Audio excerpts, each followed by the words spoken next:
ustedes por estar acá. Espero que no me agarre un ataque de tos. Creo que andamos todos así un poquito mal en estos días.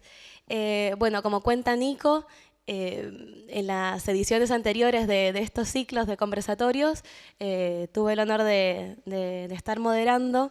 y pensaba en lo difícil que es la charla hoy para mí, porque me atraviesa en mi historia personal definitivamente.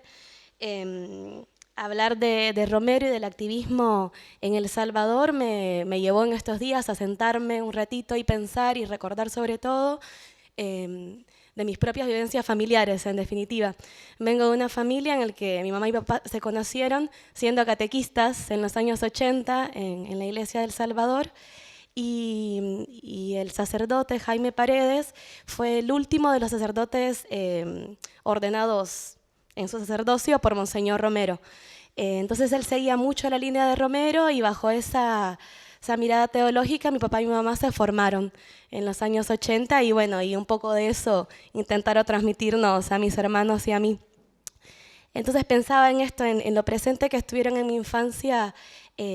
los textos de John Sobrino, de John Cortina, de Segundo Montes, de Ignacio Yacuría, estar escuchando todos los días que iba al colegio a la IES Educa, que es la radio de los jesuitas en El Salvador, y con esa impronta acercarme al mundo y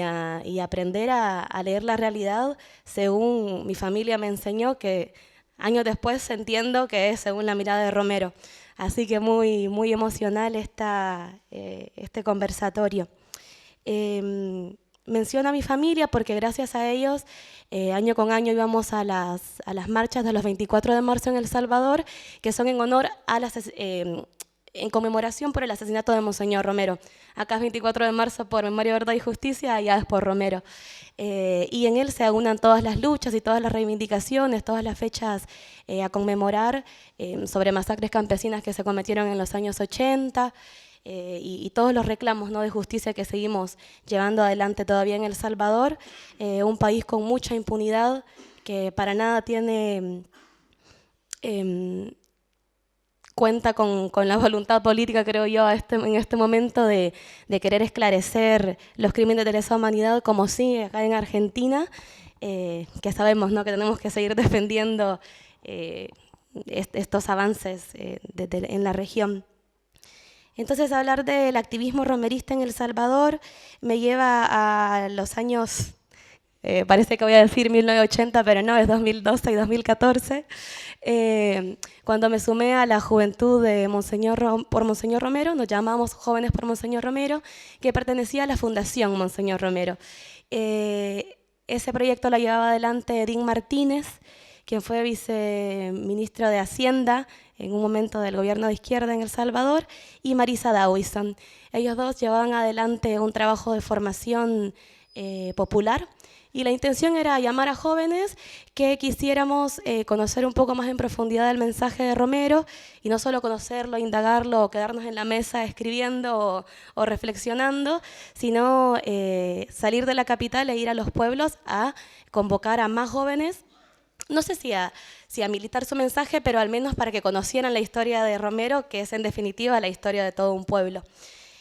Así que en los años 2012, 2013 y 2014 tuve la suerte de compartir con Edín Martínez, que era un feligrés que se comprometió de lleno con la difusión del mensaje de Romero, y ahí en esos años empezamos a estudiar junto a otros compañeros las cartas pastorales de Monseñor Romero. Y tiempo después, cuando yo migré después acá a Argentina, me encontraba años después con la comisión política de la comunidad a la que me sumé, que es la comunidad ecuménica Dimensión de Fe, estudiando la carta pastoral de Romero titulada La dimensión política de la fe. Y yo me sentía en mi casa. Siempre ha sido esa sensación, porque tuve la suerte de ser recibida por esta comunidad que es en esencia pentecostal, pero que elige ser ecuménica, y que entendiendo que los santos y las santas del pueblo son aquellas que se comprometen con el dolor de los demás, que sienten con los demás y que quieren luchar porque todos, todas y todos estemos bien, es que yo me siento totalmente hermana. Siempre les he hecho el comentario que en El Salvador, eminentemente católico, mayoritariamente católico, hay un término que yo después entendí que era despectivo acá, que es que a cualquier persona que no es católica se le dice hermano separado o hermana separada, porque la matriz es católica, entonces todo lo otro es traición y todo lo otro es raro. Les hacía este chiste acá, pero les decía que en el estudio de las cartas pastorales de Romero, conociendo acá después a Camilo Torres, o conociendo el testimonio de Angelelli o de Mujica, a mí solamente me confirma que la fe atraviesa fronteras, pero la fe que es comprometida y que es encarnada en la defensa de los derechos humanos y que entendemos que en definitiva lo que nos hace hermanos y hermanas es que somos pueblo trabajador, que somos pueblo sencillo, y creo que esa es como una de las características que recojo siempre de la esencia salvadoreña. Pienso en tantas familias, tantas personas que siguen sin tener el acceso a la justicia, a la reparación. Hace poco escribía para la comunidad una nota en la fecha con ocasión del Día del Día Internacional de las Personas Víctimas de la Desaparición Forzada, ¿no? Y algo que a mí me atravesó en mi experiencia dentro de la parroquia, también allá en El Salvador, siendo catequista desde muy chiquita, eran siempre los cantos. Y para la iglesia salvadoreña, que eso lo hemos charlado con Raúl o con Fran, con Víctor, que anda por ahí también, que lo veo y que me alegra que esté acá de nuevo, es que para nosotros, o al menos para mí y para nosotros, el ser cristiano o el tener cierta práctica religiosa está intrínsecamente ligada a la defensa de los derechos humanos. Por eso cuando Fran lo decía, es que pensar en Romero es pensar en una voz profética, en una voz de denuncia, en una voz de exigencia de justicia, pero también de búsqueda de soluciones, ¿no? Y como decía Raúl también, la solución va a ser siempre colectiva. Entonces, retomando esto del texto que escribía sobre las personas desaparecidas, recordaba a los Guaraguao, que es una banda musical venezolana, que yo creí pensando que eran salvadoreños todo el tiempo, porque todo el tiempo se escuchaban a los Guaraguao en mi casa y en todas partes. Y son los que, bueno, Ali Primera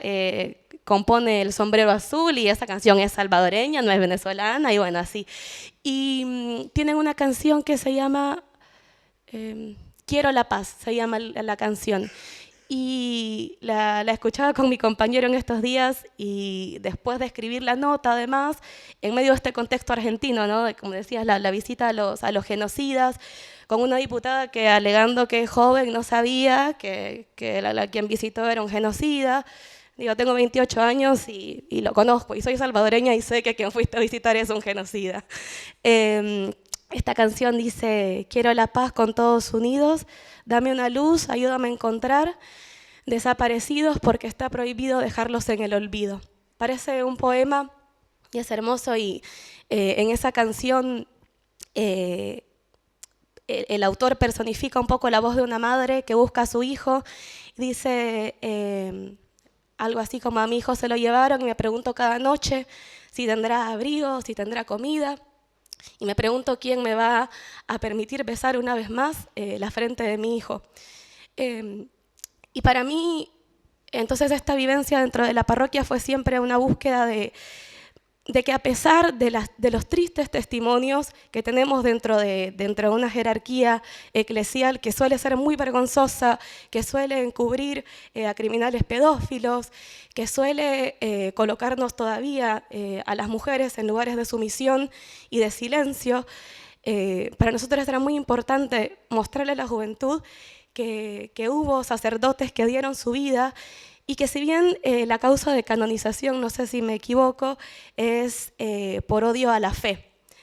Y a mí siempre me hizo un poco de ruido por esa cuestión del odio a la fe, porque no sé si es que a Romero lo matan por cristiano, porque sí, lo matan por cristiano, por radical, lo matan por rojo, lo matan por defender un discurso que hoy se lee de izquierda y que orgullosamente ojalá siga siendo de izquierda la defensa de los derechos humanos. Y bueno, así tantas vivencias que podría contar de los talleres que dimos, y cómo Romero también ha sido una puerta para conocer a Freire, para conocer la poesía de Pedro Casaldáliga, de Rodolfo Cardenal y de otros tantos. Recuerdo también que en un momento en la parroquia nuestra había algo muy paradójico, que es que el sacerdote nuestro era castrense, era el mano derecha del obispo castrense en El Salvador. Esto mientras mi mamá era la coordinadora del Ministerio de Catequesis en la parroquia. Y todos los años, mientras mi madre fue coordinadora durante 4 años, hacía que en todo marzo las clases de la catequesis, las clases dominicales, estuvieran dedicadas a Monseñor Romero. Entonces, primer domingo, paneo general de quién era Romero. Segundo domingo, infancia de Romero. Tercer domingo, juventud y ordenación sacerdotal de Romero. Cuarto, martirio de Romero. No lo mataron por bueno, lo mataron por exigir que los pobres no sean más pobres. Y le hacíamos una bajada de línea al sacerdote, tanto que la recuerdo todos los años invitando al equipo de pedagogía popular, al equipo Maíz, que lo conocemos muchísimo porque es un equipo que hace muchas décadas se dedica a la producción de material pedagógico muy accesible, que parecen como folletines y te explican desde la ocupación criminal de Israel sobre Palestina hasta por qué lo que te están pagando no es, y lo que hace ricos a los empresarios no es su propia plata, sino tu fuerza de trabajo mal pagada encima. Entonces, pensaba en esto en Romero como una oportunidad para poder recuperar y reconocer que los saberes populares, cuando sabemos retomarlos y cuando sabemos aunar fuerzas, están al servicio de la liberación y ojalá que siga siendo así.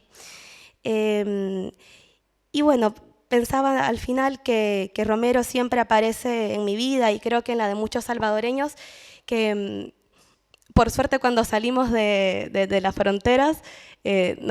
tenemos la suerte a veces de que nos digan, bueno, de la tierra de Romero o de Roque Dalton. En los últimos años del presidente infame, ¿no? Pero bueno, por suerte sigue habiendo compañeros que nos reconocen por ser de tierra salvadoreña, porque, como dice el canto, somos grandes en dignidad por San Arnulfo Romero. Así que bueno, creo que en definitiva la invitación de Romero para nosotros es siempre la de hacernos prójimos del otro. Eso es algo que lo hemos charlado mucho en comunidad y que lo recordaba también de mis vivencias en El Salvador, de no esperar a que los demás vengan a buscarnos, sino de buscar activamente nosotros estar cerca de quienes peor la pasan para que así podamos salvarnos en racimo. Sí, gracias.